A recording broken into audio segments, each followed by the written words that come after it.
Hello good morning जोहार, मैं हसनैन और आप देख रहे हैं न्यूज़ झारखंड। आज तारीख 16 दिसंबर, दिन है शनिवार। समय हो चला है झारखंड की खबरों को जानने का, लेकिन उससे पहले अभी तक आपने चैनल को सब्सक्राइब नहीं किया तो प्लीज़ चैनल को सब्सक्राइब कर लीजिए और वीडियो को एक लाइक कर दीजिए। चलिए जानते हैं झारखंड की प्रमुख बड़ी खबरों को। बोकारो के छात्रों के लिए कंपटीशन की तैयारी करना हुआ आसान। वाईफाई की सुविधा से लैस पुस्तकालय में मिलेगा ज्ञान का भंडार। बीएसएल प्रबंधन की ओर से कर्मचारियों, अधिकारियों व आश्रितों के अलावा नगरवासियों की सुविधा के लिए सेक्टर 5 में 1973 में बोकारो पुस्तकालय का निर्माण कराया गया है। इस पुस्तकालय को आधुनिक स्वरूप प्रदान किया गया है। इसे वाईफाई सुविधा से लैस किया गया है। यहाँ लगभग 40,000 पुस्तकें उपलब्ध है जो ज्ञान का भंडार है। इस पुस्तकालय में भारत के अलावा विश्व के प्रसिद्ध साहित्यकारों की लिखित पुस्तकों के अलावा ज्ञानवर्धक, मनोरंजन पुस्तकें, मैगजीन, खबर आदि उपलब्ध है। बीएसएल के कर्मचारियों, अधिकारियों व आश्रितों व युवाओं यहाँ पुस्तकें, मैगजीन, खबर आदि का अध्ययन करते हैं। बोकारो पुस्तकालय में युवाओं के लिए वातानुकूल अध्ययन कक्ष की व्यवस्था की गई है। यहाँ युवाओं की सुविधा के लिए एसएससी, रेलवे, बैंकिंग के अलावा अन्य प्रतियोगिता परीक्षा से संबंधित पुस्तकों की निःशुल्क व्यवस्था की गई है। हेमंत सोरेन के खिलाफ गिरफ्तारी वारंट के लिए कोर्ट जा सकती है ईडी। 6 समन के बाद भी नहीं हुए हाजिर। ईडी अब झारखंड के मुख्यमंत्री हेमंत सोरेन के खिलाफ वारंट और कार्रवाई के विकल्पों पर विचार कर रही है। सोरेन ईडी के 6 समन को नजरअंदाज कर चुके हैं। उन्होंने समन की हर तारीख पर जवाबी पत्र भेजा, लेकिन वे एजेंसी के समक्ष पूछताछ के लिए हाजिर नहीं हुए हैं। एजेंसी अब उनके खिलाफ कोर्ट से वारंट जारी कराने और उनकी गिरफ्तारी के विकल्पों पर विधि विशेषज्ञों से परामर्श कर रही है। जमीन घोटाले की जांच कर रही ईडी ने सोरेन को आखिरी समन बीते 10 दिसंबर को जारी किया था और उन्हें 12 दिसंबर को एजेंसी के रांची स्थित जोनल ऑफिस के दिन के 11 बजे उपस्थित होने को कहा था। सोरेन ने ईडी के दफ्तर पहुंचने की संभावनाओं को लेकर सुरक्षा के व्यापक इंतजाम किए गए थे। पूरे दिन ईडी दफ्तर के बाहर गहमा गहमी रही, लेकिन सोरेन हाजिर नहीं हुए। वह दोपहर 3 बजे ईडी के दफ्तर के ठीक सामने से गुजरते हुए रांची एयरपोर्ट चले गए और वहां से हेलीकॉप्टर के जरिए दुमका के लिए रवाना हुए, जहां उन्हें आपकी सरकार आपके द्वारा अभियान के तहत पूर्व निर्धारित कार्यक्रम में उपस्थित होना था। सोरेन ने दुमका में जनसभा को संबोधित करते हुए ईडी के समन का जिक्र किए बगैर कहा, कुछ लोगों को संदेह था कि मैं आज यहाँ इस कार्यक्रम में रहूंगा या नहीं, लेकिन मैं आप ही बीच हूँ। मिशन 2024 पर बोले हेमंत सोरेन, जरूरी नहीं सेमीफाइनल जीतने वाला फाइनल भी जीते। मुख्यमंत्री हेमंत सोरेन ने 3 राज्यों में भारतीय जनता पार्टी की जीत और आने वाले लोकसभा चुनाव के संबंध में कहा है कि यह जरूरी नहीं कि जिन्होंने सेमीफाइनल में जीत दर्ज किया वे फाइनल भी जीत ले। दुमका एयरपोर्ट से जामताड़ा के नाला प्रखंड में आयोजित आपकी योजना आपकी सरकार आपके द्वारा कार्यक्रम में शामिल होने के लिए रवाना होने के पूर्व मुख्यमंत्री ने उक्त बातें कही।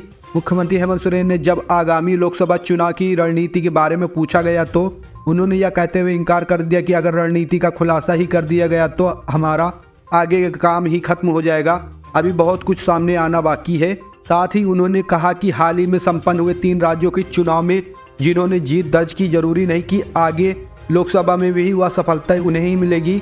सीएम ने अपने शब्दों में कहा कि यह जरूरी नहीं कि जिसने सेमीफाइनल जीता है वह फाइनल में भी बाजी मार लेगा। रवानगी से पहले अपने खजुरिया गांव स्थित आवास पर लोगों से मुलाकात की। काफ़ी संख्या में लोग अपनी अलग अलग समस्याओं को लेकर मुख्यमंत्री से मिलने आए थे। जाहिर थाना से जुड़े लोगों ने उन्हें जनवरी महीने में सोहराय में आने का निमंत्रण भी दिया। राज्य के अनुबंधन कर्मी बढ़ाएंगे हेमंत सरकार की चिंता, आंदोलन तेज करने की बनाई रणनीति, मांगे पूरी नहीं होने पर चुनावी नुकसान की चेतावनी। झारखंड में एक तरफ चुनाव की तारीख पास आ रही है तो दूसरी तरफ अलग अलग संगठनों का आंदोलन तेज होता जा रहा है। पूरा माहौल 2019 की तरह बनता जा रहा है। ऐसे में बीजेपी ने सरकार पर तंज कसना शुरू कर दिया है। जैसे जैसे चुनावी वर्ष 2024 नज़दीक आता जा रहा है वैसे वैसे राज्य में अलग अलग विभागों से संबंधित अनुबंधन कर्मी का आंदोलन मानो वर्ष 2019 के फ्लैशबैक में जा रहा है। वर्ष 2019 में विधानसभा चुनाव से पहले राज्य में पारा शिक्षकों, आंगनबाड़ी सेविका, सहायिका, चौकीदार, दफादार, कृषि मित्रों सहित कई अलग अलग विभाग के कर्मचारी अपनी मांगों को लेकर सड़क पर थे।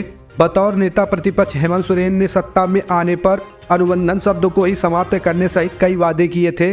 अब जब हेमंत सोरेन सरकार के 4 साल पूरे होने वाला है, एक बार फिर अपनी अपनी मांगों को लेकर अलग अलग विभाग के अनुबंधन कर्मी आंदोलन पर है। 114 दिन से राज्य भर के टेट पास सहायक अध्यापक आंदोलन पर है तो 160 दिन से पंचायत सचिवालय सहायक का आंदोलन जारी है। पिछले 21 दिनों से चौकीदार दफादार राजभवन के समक्ष डटे हैं। दिव्यांग भी आंदोलन कर रहे हैं।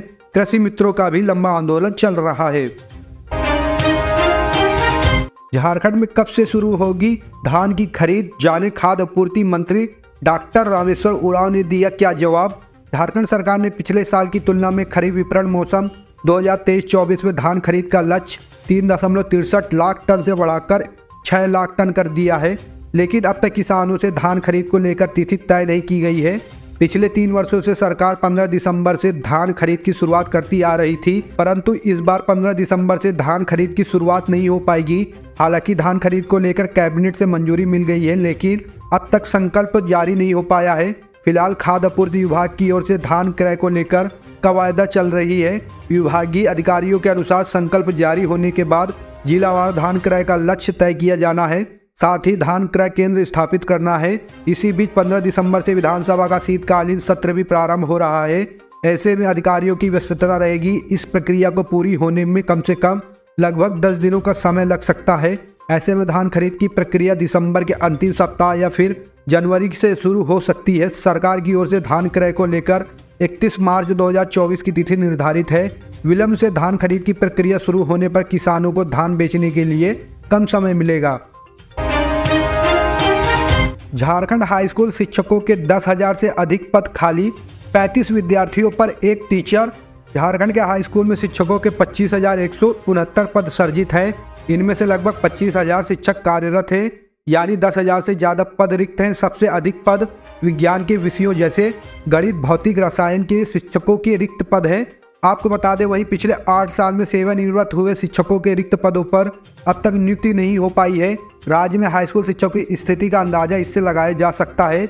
इधर राज्य में 31 मार्च 2016 तक 17,572 रिक्त पदों पर शिक्षकों की नियुक्ति प्रक्रिया शुरू की गई थी, जो अब तक पूरी नहीं हुई। इस दौरान राज्य में लगभग 1 लाख अभ्यर्थी बीएड का प्रशिक्षण पूरा कर चुके हैं। इन्हें हाई स्कूल शिक्षक नियुक्ति प्रक्रिया में शामिल होने का अवसर नहीं मिला है। अभ्यर्थी हाई स्कूल में नई नियुक्ति प्रक्रिया शुरू होने का इंतजार कर रहे हैं, लेकिन अगली नियुक्ति प्रक्रिया कब होगी इसका पता नहीं है। केंद्र सरकार की रिपोर्ट के अनुसार राष्ट्रीय स्तर पर माध्यमिक विद्यालयों में औसतन 18 विद्यार्थी पर एक शिक्षक है। वहीं झारखंड के हाई स्कूल में 35 विद्यार्थियों पर एक शिक्षक हैं। यही राष्ट्रीय स्तर की तुलना में 2 गुना है। राज्य में वर्ष 2010 के बाद 1249 मध्य विद्यालयों को हाई स्कूल में अपग्रेड किया गया है। इनमें 121 ऐसे विद्यालय हैं जहां अब तक शिक्षकों की नियुक्ति नहीं हुई है। 30 दिसंबर को भारत बंद व रेल रोड चक्का करेंगे जाम, तैयारी तेज। सरना कोड लागू करने की कर रहे हैं मांग। सरना कोड लागू करने की मांग को लेकर 30 दिसंबर को भारत बंद और रेल रोड चक्का जाम किया जाएगा। इसे लेकर गुरुवार को आदिवासी सेंगल अभियान, केंद्रीय सरना समिति, अखिल भारतीय आदिवासी विकास परिषद, जिला सरना समिति लोहरदगा, राजीव पढ़ा प्रार्थना सभा लोहरदगा जिला एवं विभिन्न सरना आदिवासी संगठन के अगुवा लोगों की बैठक सा प्रेस कॉन्फ्रेंस लोहरदगा में हुई। कार्यक्रम की अध्यक्षता जिला सरना समिति लोहरदगा के अध्यक्ष चैतू उरांव ने की। कार्यक्रम में मुख्य अतिथि के तौर पर आदिवासी सेंगल अभियान के राष्ट्रीय अध्यक्ष एवं पूर्व सांसद सालखन मुर्मू के एवं विशिष्ट अतिथि के तौर पर केंद्रीय सरना समिति के केंद्रीय अध्यक्ष फूलचंद तिर्की उपस्थित थे। उन्होंने कहा है कि 30 दिसंबर 2023 को आदिवासी भारत बंद और रेल रोड चक्का जाम करेंगे। ये बंद ऐतिहासिक होगा। आदिवासी सेंगल अभियान के राष्ट्रीय अध्यक्ष एवं पूर्व सांसद सालखन मुर्मू ने कहा है कि सरना कोड भारत के प्रकृति पूजक लगभग 15 करोड़ आदिवासियों के अस्तित्व, पहचान व हिस्सेदारी की जीवन रेखा है।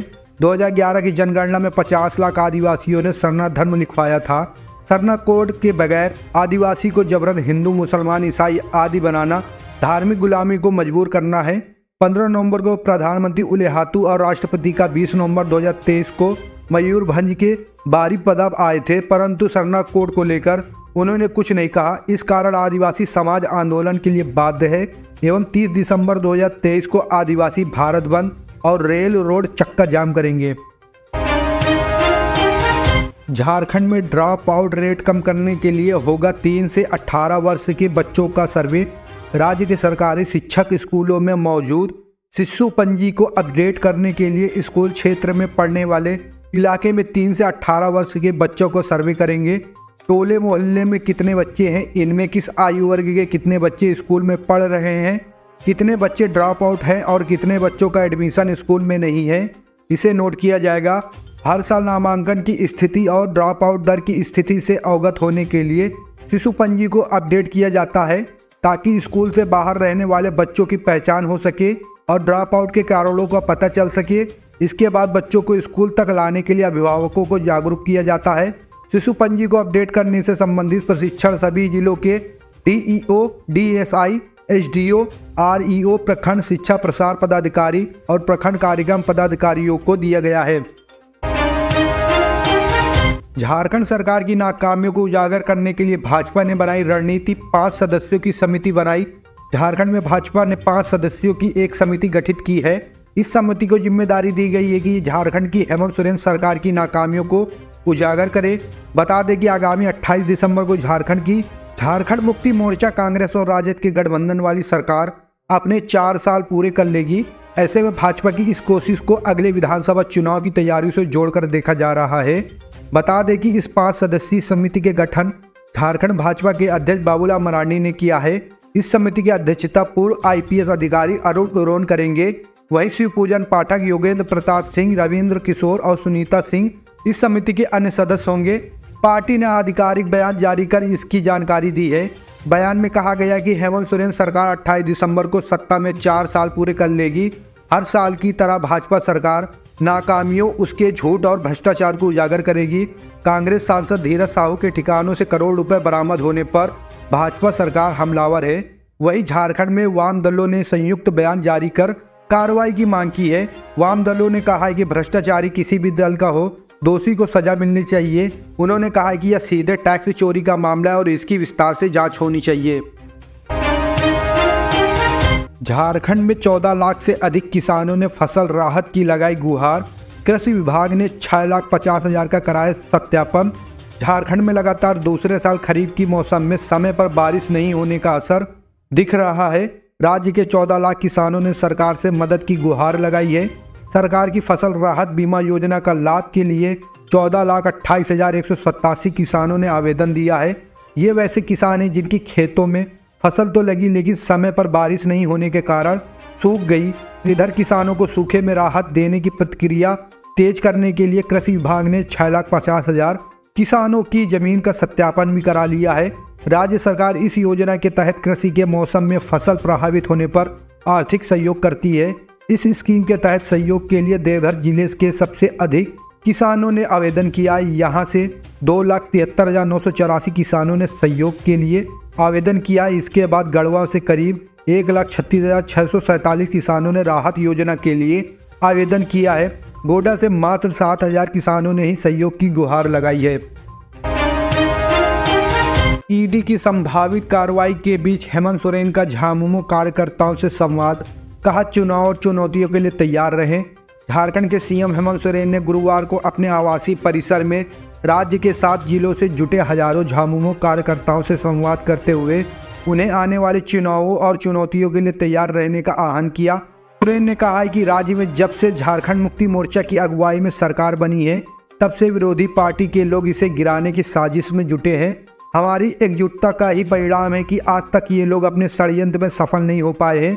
आप कार्यकर्ता ही हमारी बड़ी ताकत है। गुरुवार को संवाद कार्यक्रम में खूंटी, रामगढ़, हजारीबाग, गुमला, रांची, सिमडेगा और लोहरदगा जिले से झारखंड मुक्ति मोर्चा के पंचायत से लेकर केंद्रीय स्तर की कमेटी के नेता कार्यकर्ता जुटे थे। इस संवाद कार्यक्रम को ईडी की ओर से सोरेन के खिलाफ संभावित कार्रवाई के बीच झामुमो नेताओं कार्यकर्ताओं को एकजुट करने की कवायद के तौर पर भी देखा जा रहा है। सीएम ने कहा है कि झारखंड मुक्ति मोर्चा पार्टी के कार्यकर्ताओं के कंधों पर एक बड़ी जिम्मेदारी है, इसे तत्परता और ईमानदारी के साथ आप निभाएं। 2024 चुनाव वर्ष के रूप में आकर खड़ा है। इस साल लोकसभा के साथ साथ विधानसभा चुनाव भी होना है। इस चुनावी वर्ष में राज्य विरोधी लोग तथा पार्टियां धर्म और समुदाय के नाम पर हमारी अखंडता और एकजुटता को तोड़ने का प्रयास करेंगे। ऐसे राज्य विरोधी लोग से हम सभी को सतर्क रहने की जरूरत है। उन्होंने कार्यकर्ताओं से राज्य सरकार द्वारा शुरू की गई आपकी योजना आपकी सरकार आपके द्वारा कार्यक्रम के तहत सरकार की योजनाओं का लाभ पंचायत, गांव और घर घर तक पहुंचाने की अपील की है। हेमंत सोरेन ने कहा है कि यहाँ के आदिवासी मूलवासी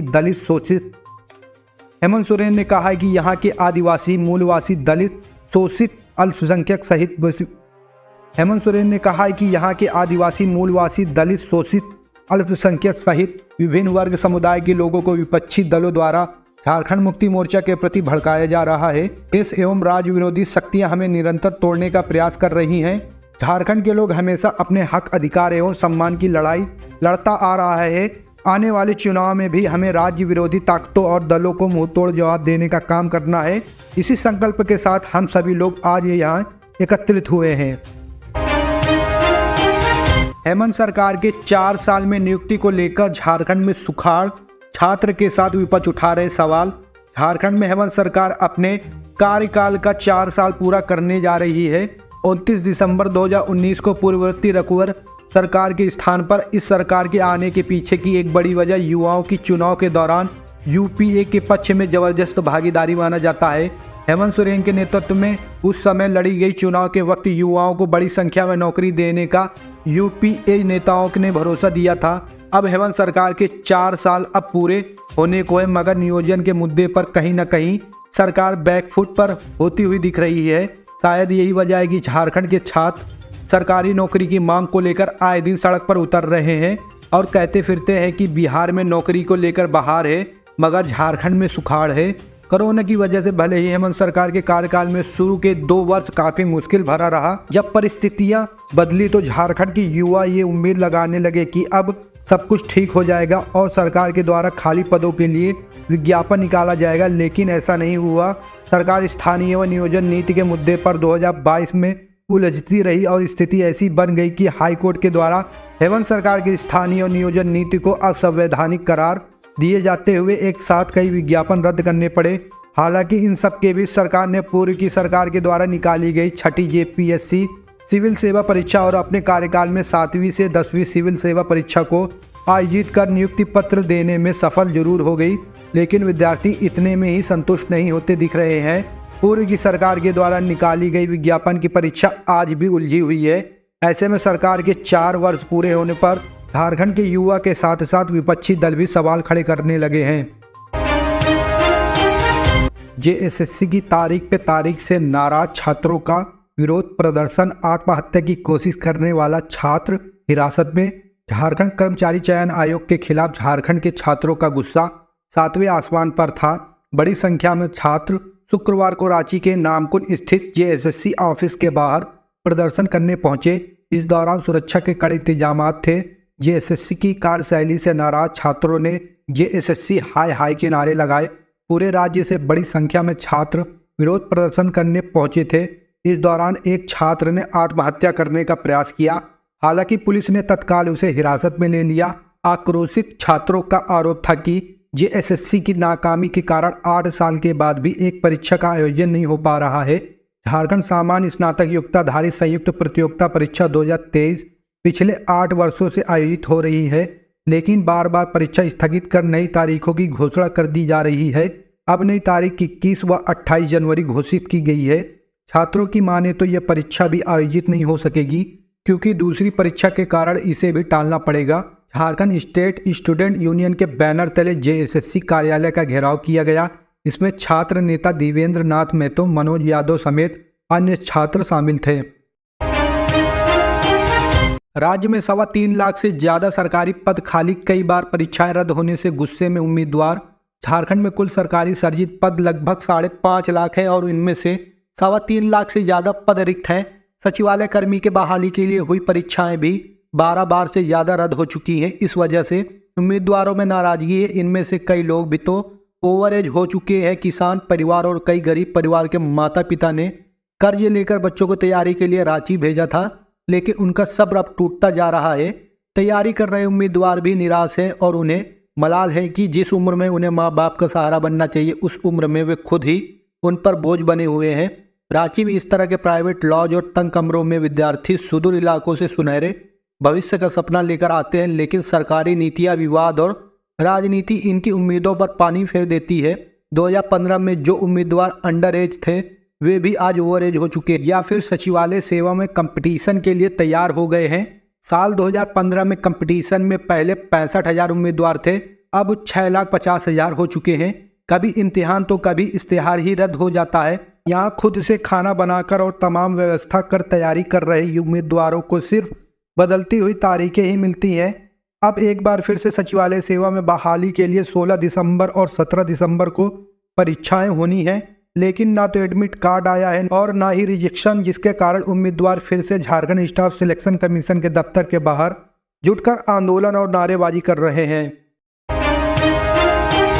सीएम हेमंत सोरेन बोले, बेटियों को उच्च शिक्षा में मिलेगी आर्थिक मदद, बिचौलियों के खिलाफ होगी कार्रवाई। झारखंड के सीएम हेमंत सोरेन ने शुक्रवार को खूंटी के कचहरी मैदान में आयोजित आपकी योजना आपकी सरकार आपके द्वारा कार्यक्रम में खूंटी वासियों को विकास योजनाओं की सौगात दी। उन्होंने 437 करोड़ 48 लाख रुपए की 76 योजनाओं का शिलान्यास एवं 406 करोड़ 20 लाख रुपए की 27 योजनाओं का उद्घाटन किया। इस दौरान 11,841 लाभुक के बीच 88 करोड़ 64 लाख रुपए की परिसंपत्ति का वितरण किया। किसान क्रेडिट कार्ड से 4,737 एवं मुख्यमंत्री रोजगार सृजन योजना से 15 समेत अन्य योजनाओं से लाभुकों को आच्छादित किया। सीएम हेमंत सोरेन ने कहा कि बेटियों को उच्च शिक्षा के लिए आर्थिक सहयोग देंगे। अब परिवार की सभी बेटियों को सावित्रीबाई फुले किशोरी समृद्धि योजना का लाभ मिलेगा। 12वीं के बाद भी उच्च शिक्षा में सरकार झारखंड की बेटियों को आर्थिक सहयोग करेगी। बेटियां सिर्फ डिग्री नहीं बल्कि इससे आगे इंजीनियरिंग, डॉक्टर, लॉ आदि समेत अन्य उच्च शिक्षा की ओर भी अग्रसर होंगी।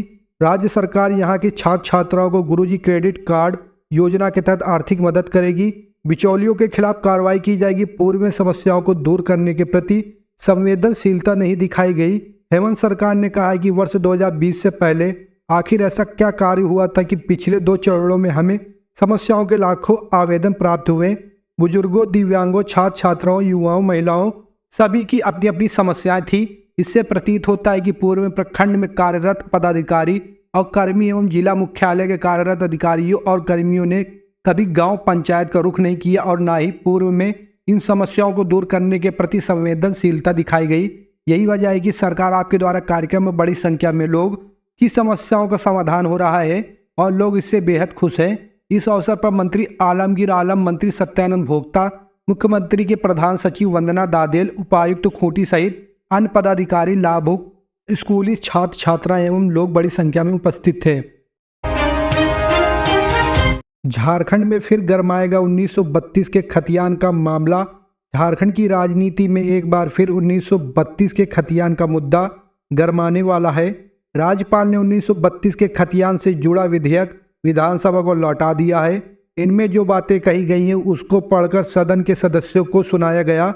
राज्यपाल की ओर से इस विधेयक की विसंगतियों की ओर इंगित किया गया है। हेमंत सोरेन की सरकार ने विधानसभा का विशेष सत्र बुलाकर 1932 के खतियान आधारित स्थानीय नीति को विधानसभा में पारित करवाया था। तब भी इस पर जमकर राजनीति हुई थी। झारखंड मुक्ति मोर्चा, कांग्रेस, राष्ट्रीय जनता दल की गठबंधन सरकार ने इसे ऐतिहासिक फैसला करार दिया था, जबकि विपक्ष ने सरकार की मंशा पर सवाल खड़े किए थे। विपक्ष ने कहा था कि आनन फानन में जिस तरीके से इस बिल को पारित किया गया है और 9वीं अनुसूची में डालने की केंद्र से अपील की, वह दर्शाता है कि सरकार इस कानून को पारित करने के प्रति ईमानदार नहीं है, सिर्फ राजनीतिक लाभ के लिए उनसे ऐसा किया है।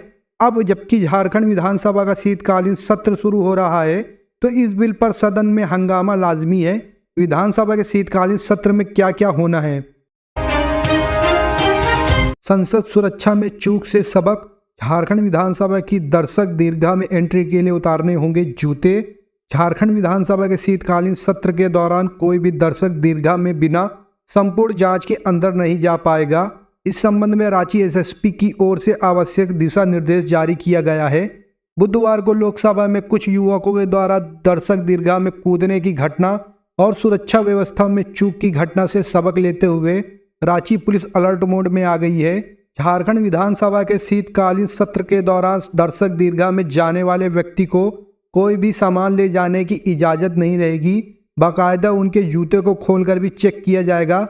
बैग जैसी वस्तुएं बाहर ही जमा करनी होगी। रांची की सीनियर एसपी चंदन कुमार सिन्हा ने बताया कि 15 दिसंबर से आहूत झारखंड विधानसभा के शीतकालीन सत्र में किसी भी संदिग्ध व्यक्ति को अंदर जाने नहीं दिया जाएगा। इस संबंध में विधानसभा सचिवालय के द्वारा भी आवश्यक निर्देश पुलिस को प्राप्त हुए हैं। इस संबंध में पुलिस को ब्रीफ भी कर दिया गया है। आंदोलनकारियों को विस के पास स्थित विस्थापित भवन के पास बने मैदान तक ही सीमित रहने का निर्देश जारी किया गया है। शेयर बाजार में टूटे कमाई के सारे रिकॉर्ड, बस 11 दिन में 22 लाख करोड़ बड़ी संपत्ति। शेयर बाजार के निवेशकों के लिए दिसंबर महीना अब तक काफी शानदार रहा है। निवेशकों की दिसंबर में अब तक करीब 22 लाख करोड़ रुपए से अधिक की कमाई हुई है। महज 11 कारोबारी दिनों में बाजार ने लोगों को जमकर मुनाफा कराया है। मजबूत ग्लोबल संकेतों, बीजेपी की 3 राज्यों में जीत और क्रूड की कीमतों में नरमी से बाजार रोज नए रिकॉर्ड बना रहा है। कल यानी शुक्रवार 15 दिसंबर को भी सेंसेक्स और निफ्टी दोनों अपने नए सर्वकालिक उच्च स्तर पर बंद हुए। सेंसेक्स तो पहली बार 71,000 अंक के पार गया। इसके चलते निवेशकों की संपत्ति में सिर्फ कल करीब 2 लाख करोड़ रुपए का इजाफा हुआ है। BSE पर सूचीबद्ध कंपनियों का कुल मार्केट कैप 30 नवंबर को कारोबार खत्म होते समय 335 लाख करोड़ रुपए था, जो कल 15 दिसंबर को बढ़कर 357 लाख करोड़ रुपए पर पहुंच गया। इस तरह दिसंबर महीने में अब तक निवेशकों की कुल संपत्ति में करीब 22 लाख करोड़ रुपए का इजाफा हुआ है। कल कारोबार के अंत में BSI का 30 शेयर वाला सूचकांक सेंसेक्स 969 अंक या 1.37% से बढ़कर 71,483 अंक पर बंद हुआ। वहीं NSI का 50 शेयरों वाला सूचकांक निफ्टी 273 अंक या 1.29% बढ़कर 21,456 के स्तर पर बंद हुआ।